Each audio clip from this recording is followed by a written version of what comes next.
Magnús, hversu stoltur ertu að kvennaliðinu núna? Allir titlar í hús.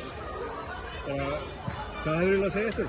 Þú veist, bara algjörlega frábært tímabil á stelpunum og var lagt upp með byrjun að stefna þetta titlana, en þegar orðið að veruleika þá eitthvað sem maður trúir ekki, og bara ótrúlega stoltur af þeim, ótrúlega vetur og bara frábært lið og frábært stjórnun á liðinu. Já, talandi um stjórnununa, þú sömdu við Sverri í haust aftur. Var ekkert mál að ná honum?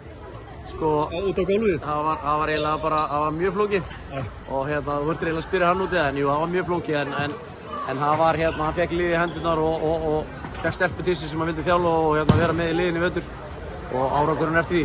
Já, hann sagði mig frá því að árið 2017 horfði ég á okkur verða bikarmeistari í höllinni. Mestmegnis var þetta stelpurnar sem voru þar, sem voru ungar og rosalega hraðar, sem kom sér vel í þessari seríu þar sem þeir mistu út svona hæsta punkt. Algjörlega. Og það er gríðarlega missir að missa byrjunina. Stelpunni sýndi bara frábæra karakter, að koma bara ennþá sterkari tilbaka og þjappa þessu saman. Og auðvitað þekkir hann alla stelpunnar og það vita allir hvað þeir geta.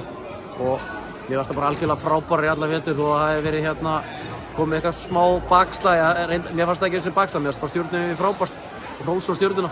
Að einhver hafi efast okkur fyrir þetta einvígi var ég smá hissa á það, því ég vissi alveg að við varum að fara að sigla þessu og vinna Njarðvík og vera meistara. Loksins Keflavík og Keflavík sem segja hversu stoltir eru þið í stjórninni?